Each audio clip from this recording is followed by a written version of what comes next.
Information presented on this program is believed to be factual and up to date, but we do not guarantee its accuracy, and it should not be regarded as complete analysis of the subjects discussed. Discussions and answers to questions do not involve the rendering of personalized investment advice, but are limited to the dissemination of general information. A professional advisor should be consulted before implementing any of the options presented. Encompass More Asset Management LLC is a registered investment advisor with the U.S. Securities and Exchange Commission and only transacts business in states where it is properly registered or is excluded or exempted from registration requirements.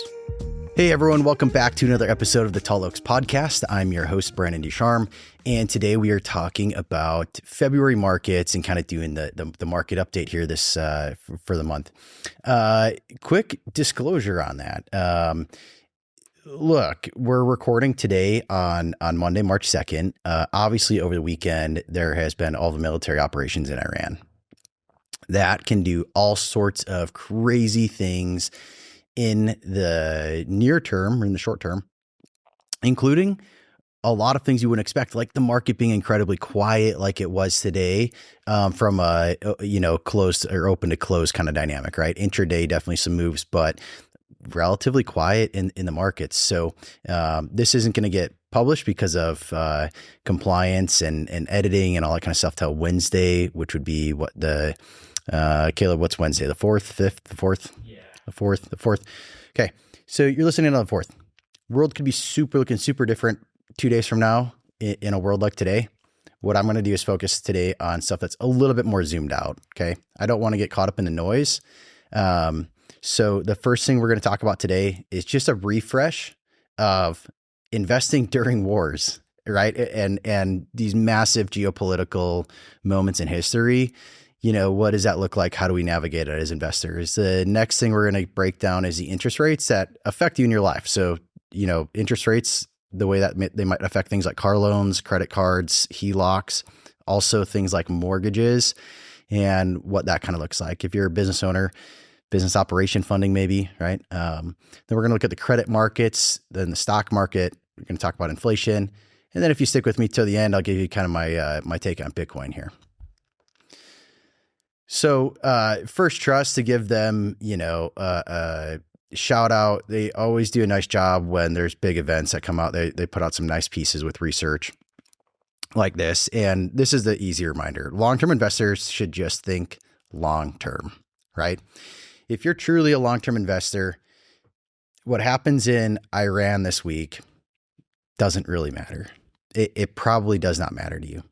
Now, I will contend that for most people, the struggle is that you're not as long-term of an investor as you think you are. And I'm going to take you through some questions to maybe ask yourself to think about that as well. But you can see, like, there's just this quick graphic, all of the wars that break out. The black line, lower left to upper right over time, is the S&P 500. And so, look, like over time, things are okay. However, those have been around, we don't have to, sugarcoat it. Some really unsavory declines and discomfort in between, right? So it's real, but if you're a long-term investor, if your time horizon is truly multiple decades, zoom out and, stay with whatever course you've pre-plotted already, I guess, right? Here's just another way of looking at it with several more crises and events. Here's the one that I do like, though, which is in the blue line. What this chart is showing is the U.S. stock market returns during major wars, and the blue is showing the annualized return during those periods, and the orange is showing you how volatile it was. So what we can see is, on average, the market returns, let's call it 10.2, with a standard deviation or volatility profile of about 17. During the Iraq war, a lot of volatility, less return, right? Not super favorable. World War II, a lot of return and not a lot of volatility. I think part of that, probably if we dug in, has to do with maybe some price and economic controls. But otherwise, looking like Vietnam, returns were a little bit light, but so was volatility. Gulf War, almost right on schedule with normal. So zoom out, right? Now, it doesn't mean that there isn't going to be volatility. There's always going to be some pocket of volatility somewhere in the markets, but just stick with it here. Okay, for quick context, right? Like this is what I'm going to say. If you're a long-term investor, you should think long-term. But for those of us with time horizons, you should consider what those time horizons are, right? So, here's the things that I think you should consider. What do I know I need capital for in the future here? When will I need that capital, right? So do I need capital to, buy a new car? Okay. And when will that happen? Is that likely to be 2 years, 5 years, whatever, right? How much is that going to be? Is that, if you're talking about buying a car as sort of a midterm, cash need, is it a Honda Civic or is it a Ferrari, right? Would a major loss in my portfolio change my life, right? Would a 20% loss or a 30% loss that didn't immediately recover like we're used to, would that materially change your life? And what risks are you most comfortable with, right? Like there's always going to be risks. So which ones are you most comfortable with? And are you taking those risks, right? Or are you calibrated to that correctly? If all of those 5 things check out and you can satisfy those questions, those needs, scratch those itches without recalibrating your portfolio, then regardless of how many bombs fly in Iran, you probably don't need to do anything. So if you are going to be doing something that's more active, right? Hey, something that's disciplined, quantitative, systematic, it's good, right? Something that's fearful, sporadic decisions, heightened emotions, bad, right? To give somebody some context into the way that I run systems for clients, like, hey, I'll get into more here in a minute, but broad stock market exposure is still favorable, right? Not time to start dumping stocks. Gold, still favorable. Obviously, my clients know that's my personal clients would know it's a pretty significant core allocation at this point. Long duration bonds, still unfavorable, right? So if you're using bonds as your diversification, that's still in my quantitative process, unfavorable. And as well as Bitcoin is still unfavorable. So take that for what it's worth. Let's talk interest rates. U.S. Treasury yield curve. Now, the yield curve has been a real goofy thing the last couple of years, to say the least. Here's what we know. The Fed is working on supposedly trying to lower rates, right? The executive administration of the Trump administration wants rates down. Now, the only point that they control on this curve, when people say the Fed is lowering rates or the Fed's going to lower interest rates or Trump wants interest rates down, the only way they really, from a Fed perspective, is that last dot on the far left, right? That far dot on the left is the only one that they move. So they can drag that down, but what you can see is if you go out to 2-year Treasury, it's already lower. Now, most people would say that the 2-year Treasury front runs the Fed, and I don't entirely disagree with that. So I suspect rates on the front end will probably come down a little bit further, but you can see where they don't control it is out on the long end. And so once you get out to beyond that 5 or 7 year mark, the rates start going up significantly. Now, here's where it matters. When you are a consumer and you are out trying to open a credit card or a HELOC or even get a car loan, you're talking about the short end of the curve. Those are all naturally shorter time frames or floating rates. And so when the Fed lowers rates, that will be favorable, right? It'll be most likely less expensive to get a car loan, right? You'll probably have a more favorable interest rate on your credit card or your HELOC. If you're using a line of credit for any kind of business funding, it'll probably be more favorable. However, when you go to get something that's longer in duration, like a mortgage or a SBA loan for a business, that is longer term in nature. And so you're looking at those points on the curve that are further out. And what we've continually seen is that as they've tried to get the short end of the curve down, you start to get the long end of the curve up even further. So it's important to understand where you're needing funding for your life. One of the things I'll just give you really quick here, this is a chart of the 2-year Treasury and 2-year Treasury yield, to be specific. This is a weekly chart. So you can see this goes back to about 2005. You can see this dramatic move where they actually started cutting rates in 2006. The 2-year started moving down in 2006, popped back up in 2007, and then it really dropped off a cliff. bottomed out in 2012, and then the 2 years started drifting higher till 2019, and then COVID happened. Now it's back up, and what we can see is there is this wedge pattern right up here in the top right. And as a technician, what I would say is that's just interesting, to quote old Gavin. Anyways, here's the gist of it. This is coiling up, and it has to break at some point, right? So it could break to the upside, which would be a pretty violent move. But given the state of things, I really just don't, if I had to predict one way or the other, I would say we're going to probably see a breakdown in the 2-year Treasury here soon. Now, people always want lower rates, especially those of us involved in or around real estate, because it seems to be the cure for everything, right? Home prices are too high, get lower rates. Economy's slow, you need lower rates. Economy's faster, heating up, you need lower rates so that you can build more, so it keeps inflation down, right? It's the cure is somehow always lower rates. However, look at when the 2-year Treasury goes down. It is not typically correlated with economic times that you would appreciate in your life. 2 years get smashed in 2008, right? And yield going down is good for the bond, right? But that's interest rates going down, right? 2008 and in 2019. Anyone remember what happened in 2020? So look for that. But all else being equal, your funding cost should come down if you're somebody that's not concerned about qualifying. Long-term funding, 10-year Treasury. Look, this one's a lot longer. This chart goes back all the way into the 80s when interest rates peaked during the prior cycle. If anyone remembers talking about the inflation of the 70s, right? It peaked out in the 80s, 82, I believe it was specifically. And what you've seen now is rates drifted down for 40 years. And as they raise rates in 2022, 2021, and 2022, and into 23, look, you saw a characteristic change of trend.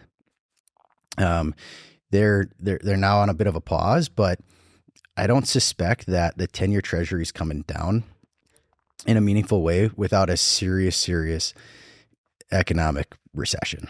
It's my perspective, and that's what the chart is maybe telling me, right? Like, I think that's what the market's really pricing. You can see that when it rallies down, it has a hard time getting down, right? So when this chart is going down, interest rates are going down. When the chart's going up, interest rates are going up.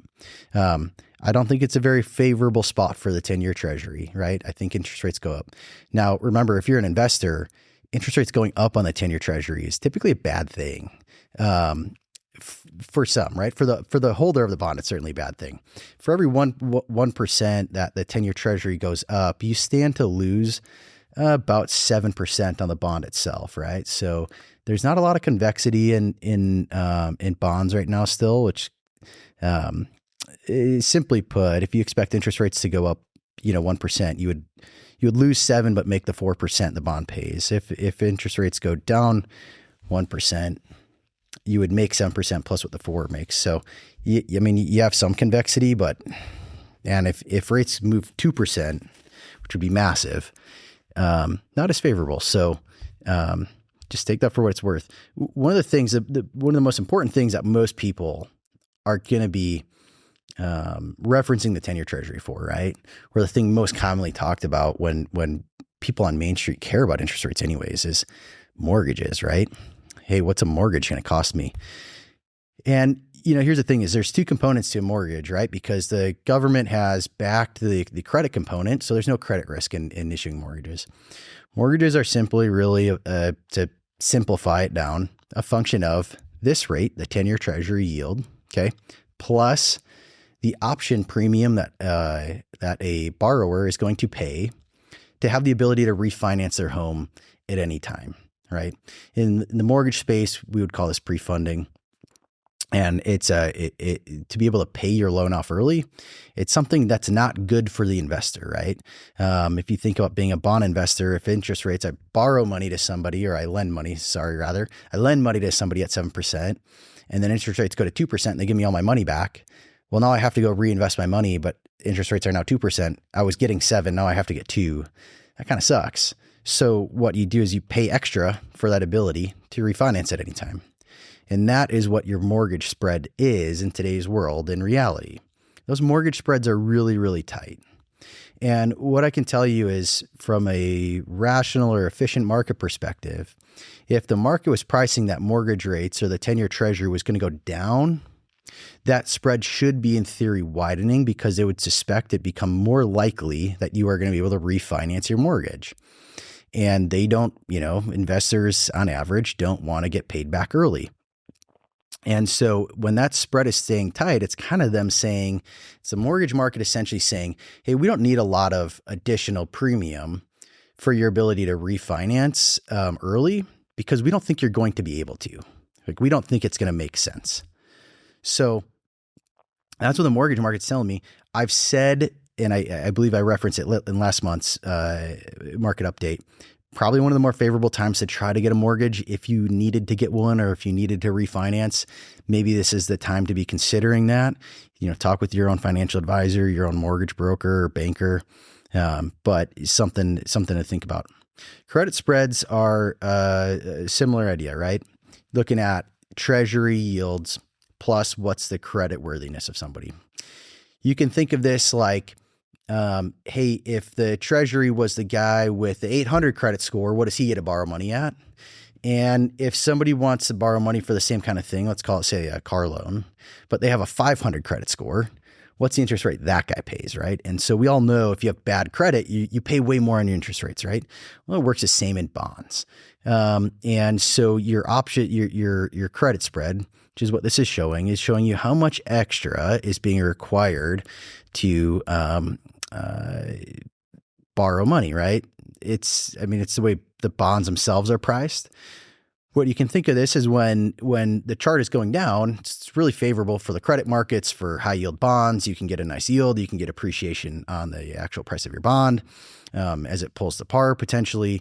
As it's going up, that's typically a deterioration in credit quality, right? It's the market pricing out, there's likely to be more defaults, more concerns under the surface. A lot of what I think has been happening under the surface of the high yield space has been the fact that private credit funds have been blocking people from getting their money is maybe the Main Street way to say that. They won't let you withdraw your money from the investments or from the funds. And there's been some deterioration in the credit quality, particularly around software and the AI CapEx build outs. So obviously, if that goes, there could be a massive repricing across markets. But otherwise, it's still relatively historically tight, right? Under 3% is really tight. Back last year, we were as tight as we've been as we were, 2007. So we're still down in that area. When you start seeing it being at 5%, it's essentially saying, hey, if the 800 credit score gets to borrow money at 4%, the 500 credit score guy has to pay 9%. Well, now you're getting compensated for that additional risk, but down at 3%, it's a little bit tougher, but the environment is a little bit healthier. So you just have to figure out how you want to make that trade-off as an investor. But from an economic leading indicator perspective, it's not great if you see credit spreads widen. Hey, it's no secret to us. We look at the demographics of this show. We know that a lot of you listening are actually other financial professionals and other investment advisors. We want to go ahead and invite you. If you're looking to do something different in your career, go ahead and reach out. We're always looking to bring on high quality people that understand how to do the planning process, align with our values, and are looking to deliver high value to their clients. Please just go ahead and reach out to us. You can get us on our website, ducharmewealth.com, and we look forward to talking to you. Let's talk about the stock market. I use air quotes here when I say the stock market because everyone these days refers to the stock market. They mean the S&P 500, right? It's been the only game in town for so long since, it's been over 15 years. Everyone talks about how it can't be beat, all of this stuff, right? Look, S&P 500 is fine. It's one systematic, momentum-driven, actively managed idea. That's been widely adopted and you can access it for a really low cost. That's all it is. What I can tell you is on the index level, it's completely breaking down in momentum. And this has largely come from the heavier end of it with what is been called the Mag 7 or the big tech companies, right? Tesla, Facebook, Nvidia, Google, Microsoft, Amazon. I might have missed one in there. Anyways, we all know them. Look, when your quarterback is not working, right? When your star performers aren't performing, it's going to have an effect on the index. So under the surface, a lot of things have actually been going okay in the economy with some capital rotation. A lot of things have been going okay in really the truly broader stock market, but the S&P 500 has been lackluster, shall we call it, right? Not a lot of momentum.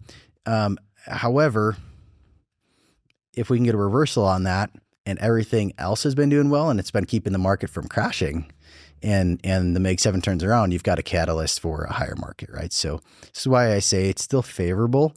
Nothing's really broken down or broken yet that it's completely unfavorable to be invested. But let's talk about the weather report here, right? Look, valuations. I harp on this every time I bring up valuations. They are not a timing tool. Valuations will get your face ripped off as an investor because you will sell a market way too early. You will buy it way too early. You will make all kinds of errors. But looking at valuations helps you understand what really the weather report is, right? What are the potential for extreme conditions here? And so you need a catalyst for something to correct. But black line shows you the S&P 500 where it's at. The three lines below it show you where it would trade based upon a re-rating of the multiple, right? So this isn't saying changing the earnings. It's simply saying is instead of paying its current price to earnings ratio, if you paid 20 times price to earnings ratio or 15 or 10, right? 20 being historically considered overvalued, 15 being considered historically fair, and 10 being historically undervalued. Now, you can see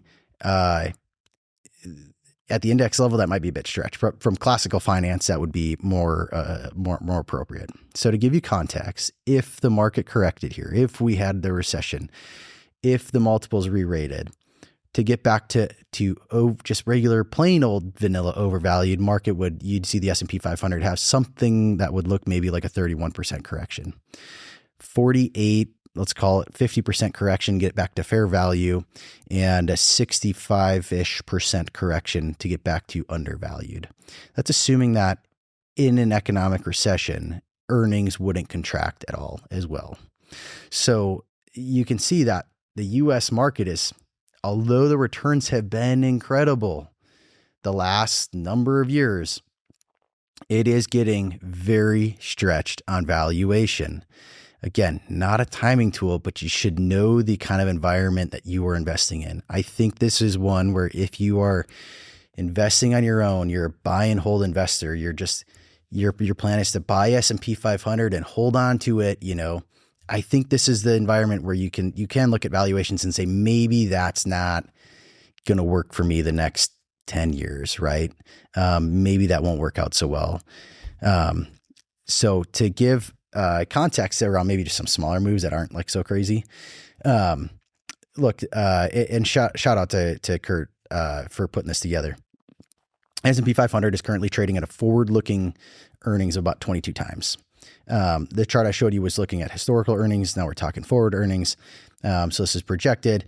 If you take a baseline scenario and just say, hey, there's just a small multiples re-rating, and you have the same kind of earnings, you come to a 2.65% loss in the market down to 66, 65. Not a big deal. Listen, 3%, it's no big deal. But the bullish case would be that you just have earnings stay at 22 times earnings and you have a little bit of increase in earnings per share, right? That takes you up to 7,040 or 2.8% gain. So, hey, a base case and a bull case, base case, a little bit of sell off, bull case, 2-3%. Bear case, you go down to 19 and a half times earnings on 280. So you have both the multiples contraction and an earnings contraction. Well, that takes you to 5460 on the S&P, which would be roughly a 20% loss from where we're currently at as of when I put this slide deck together earlier in the day here. So, look, like it just tells you what kind of environment you're operating in. If you're somebody that is thinking, hey, I could not tolerate on my money doing a 20% loss, especially if my bull case is I could make 3%, then you should be considering how you're investing and thinking through your financial plan, right? And letting your plan dictate and guide, hey, can you actually survive that? What do you need to do? How could you de-risk? How could you diversify? What are your options? If not, if you can withstand that, then hey, that's just the environment we're in, right? Okay. Capital rotation. It's totally something to be keeping an eye on here. Let's talk equal weight, consumer discretionary versus consumer staples. It's just a bellwether of the market, right? This isn't allowing for market cap skew, so the biggest companies have an outsized effect. This is just saying how are consumer discretionary, so when the chart's going up, consumer discretionary companies are doing better than consumer staple companies, right? Consumer discretionary, in the index, one of the biggest components in the market cap weighted would be Tesla. In the consumer staples, one of the biggest, in the market cap version, one of the biggest constituents would be Walmart, right? So just for context, right? Are people out buying Teslas, or are they spending their money at Walmart trying to buy groceries, right? And get the best deal possible. Look, that's not a particularly favorable chart. You saw a meaningful breakdown. This is weekly chart. And so last week you saw a meaningful breakdown of the of this ratio. Look, it's not super favorable for tech and for discretionary things going on in the economy. That's just what I'll leave it at that. Something to keep an eye on. Quick note on that. Valuation on some of the consumer staples is incredibly stretched here though. So although it's not oversold on an RSI, like I would generally caution people from getting too excited about maybe pulling out of something like whatever they're invested in and being like, oh, well, the money's all going to consumer staples. It's a more difficult trade than you're thinking, or more difficult investment than you're thinking. I'm just simply looking at this chart from like trying to take the temperature of the room, right? What about international rotation, right? We've seen this last year, this characteristic trend change of, S&P 500 or as a proxy for, the US market versus just every other stock in the world, right? All the other countries combined.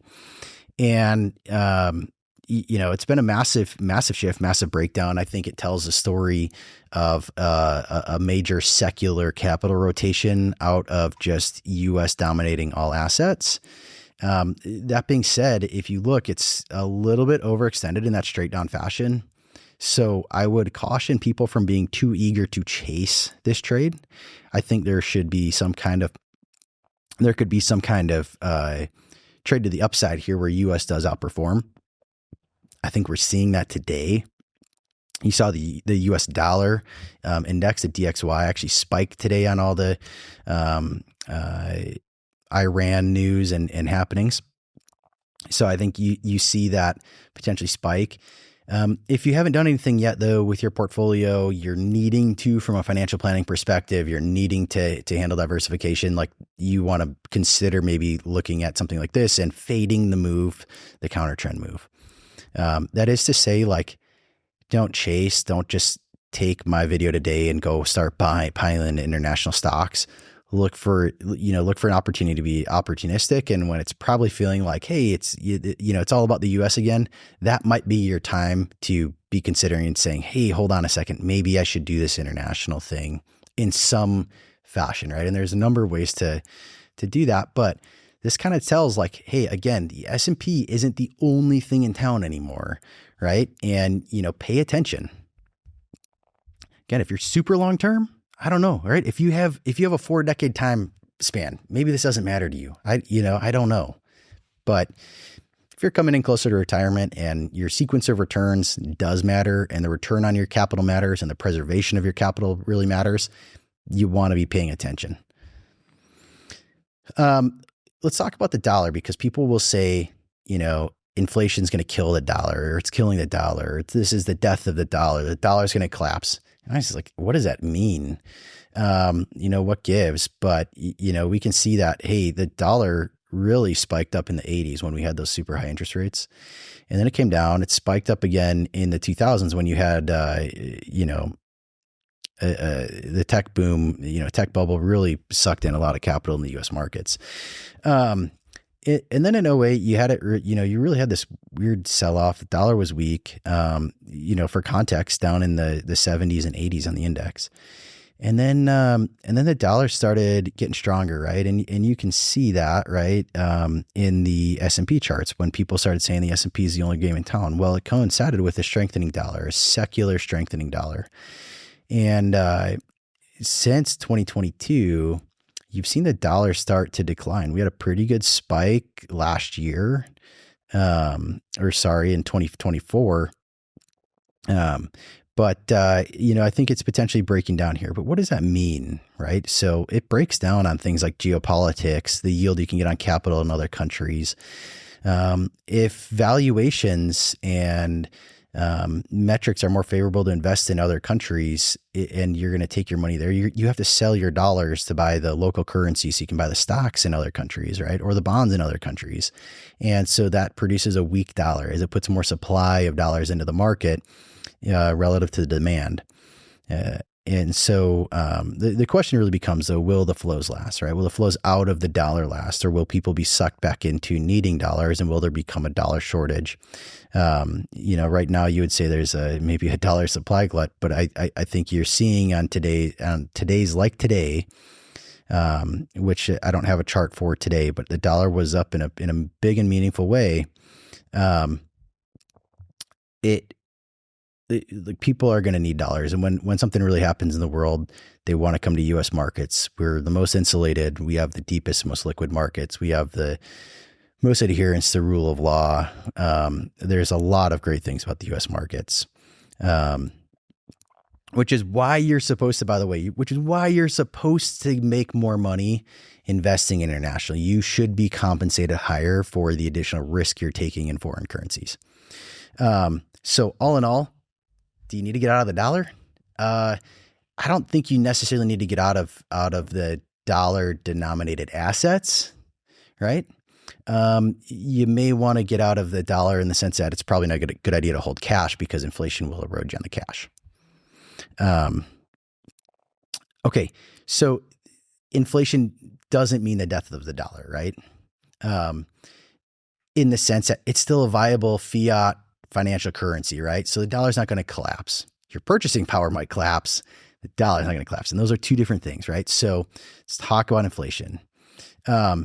This is simply just an inflation beneficiaries ETF, right? It's an ETF or a basket of assets that is designed to benefit from an inflationary environment. Look, what you can see clearly is that it had a big run up in 21 and 22, which you can't see. And then in 23 and 24, it did a pretty good correction. Second half of 24 had another good run up. 25, end of 24 and 25 kind of had this corrective base. And then towards the end of last year, it has just gone straight up. These things markets are relatively efficient. Markets tend to lead, which means simply that if inflation beneficiaries ETFs are running to the upside like this, there's either some kind of speculative mania going on, which I don't know, could be the case, or it's smart money going and saying, look, there's going to be inflation in the system in a major way. And we want to own the assets before everyone else wants to own them. Right. Inflation is something I've noticed in markets. Inflationary assets or inflation protection stuff tends to front run the actual inflation. It's an interesting phenomenon. Someday I will spend the time doing a very formal study on that, but I'm far too busy right now. Anyway, so diversification does still matter. And what I mean by that is you can't rely on, hey, I have some US stocks and I've got some bonds and so I'm diversified. Look, we saw it today, stocks down, bonds down.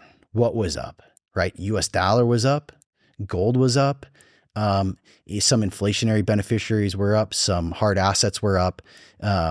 massive intraday moves. A lot of peculiar things like volatility was up, but so was the NASDAQ. So not massively, but there's definitely some interesting dynamics at play.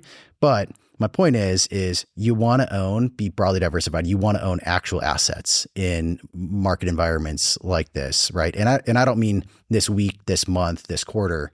I mean, the next several years, you probably really want to take stock in consideration of what kind of stocks do you own? What kind of assets do you truly own? What are they doing for your portfolios? What are they doing for your financial plans and your financial life? This is massively impactful to people. Look, I'm going to put this another way. I am not really particularly bullish or bearish on the stock market. I think the market will go up over time. I think systematically it kind of has to. I think a lot of fund flows from just 401k plans are going to naturally do a lot to either intentionally or unintentionally push the stock market higher. But this chart, what I can tell you is when the line is going up, it means gold is outperforming the stock market. And when it's going down, the stock market is outperforming gold. You can see from the late 80s to 2000, the stock market smashed gold in a massive way, right? And ever since then, gold has actually outperformed on net than the stock market. So there's a lot of dynamics, and I'd encourage you maybe to listen to, I did a really good episode on gold with Akash Doshi from State Street back towards the end of last year. And I think it'd be really meaningful for everyone to revisit that. But what I can say is that this looks to me like a classic base and breakout move that indicates gold is going to continue to outperform the market, in my opinion. Now, that means they can both go down and gold just goes down less than the stock market. But I think gold is going to outperform the S&P 500.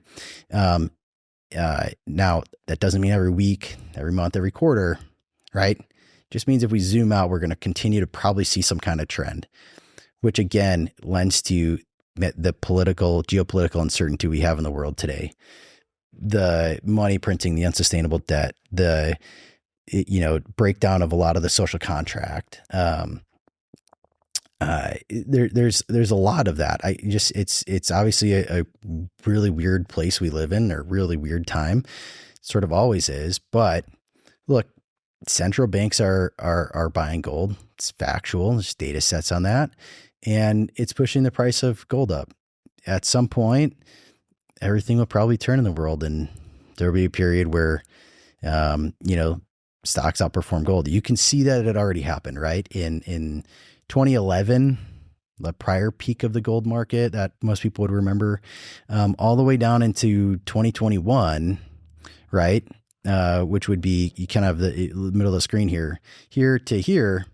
Look, stocks outperform gold, right? So for 10 years, you had stocks outperforming gold. I just happen to think that I think on the next 10, it's probably going to look something more like gold outperforming stocks. It's my opinion as of right now. Obviously, I reserve the right to change my mind on that, but the chart is certainly indicating to me that it's not time to sell gold and buy stocks. And it is time to make sure that you're diversified, be prudent with your decision making. And if you have no gold in your portfolio or no hard assets or other things similar to gold, right? Maybe it's time to be reconsidering that, especially if you're within that 10-year window of retirement and you really need to make sure that your portfolio is doing what it needs to do for your financial plan. All right, I'm going to wrap up on Bitcoin here. Look, my technical signal on Bitcoin, still risk off. I mean, I hate to say it, but it's sort of now or never Bitcoin, right? Like we want to see a pretty good rally here, or we're going to end up seeing, I think, a pretty meaningful breakdown. I think a price target down in the low 50s is definitely on the table if we don't get moving here and have a meaningful break above about like 72,000, maybe even 74,000. But I think there's a lot structurally wrong with Bitcoin here for a number of reasons. Again, if you're really long-term, really, truly a long-term person, these are the periods where you want to consider accumulating Bitcoin potentially, if that's what your belief system is in. But what I'll say is it also wouldn't be unreasonable, I think, for Bitcoin to, go back down to somewhere in the 20,000 neighborhood. So if you're buying at 60 and it goes to 20, be prepared for a massive drawdown. If you have a small amount of capital or a lot of capital and it's a small allocation, and it truly is long time horizon, those things tend not to matter as much and you can continue to average down. It's not what I'm personally doing, I can tell anyone, but that's where we're at. So I think, there's a couple anecdotes about this. There's a lack of hype from all the miners in the space. It's not a secret that most of them have switched to doing AI data processing as a business model rather than mining Bitcoin, which has taken a lot of hype out of the markets. And obviously it's a speculative asset that is really driven by supply demand. And so if there's less hype driving demand, supply is supply, you're going to have a lower price action, right? Look, there's also been technical breakdowns. It really hasn't capitulated to the downside, right? It's not so out of favor that everyone says it's going to zero. Don't own it. Why would anyone ever own it? When you start seeing those things, that would be like a capitulation, like, hey, Bitcoin is just going to zero. It's never going back up. It's never doing anything again. That's probably the time when I would maybe start getting more interested in it, from a sentiment perspective. It's also just an immature asset. Like, I know it's been around since 2009, but the world's a really uncertain place. And you're talking about going up against something that's been around, like gold, right? When I say Bitcoin's like digital gold, well, like real gold has been around as a safe haven asset and viewed as money for the entire existence of the world, depending on how you view that biblically, right? Like, so very immature relative to something like gold as a safe haven asset. The inelastic nature of Bitcoin in and of itself makes it so that when a little bit of liquidity comes out of that market, a lot of price action comes out of that market. Certainly can. So it can be easy to get some rallies going, but it's hard to keep them going. And then it's easy for them to come back out. So we'll see what happens there. I don't think Bitcoin's dead, right? Like some people say Bitcoin's dead. I think it's still digesting a lot of stuff. We'll see. I would really be interested at a further breakdown. If we look at this chart, if we could get down in this area here from the 2018 peaks, which is like 20-ish thousand. So if you could get down into or what was it? I actually think it was like 18,000.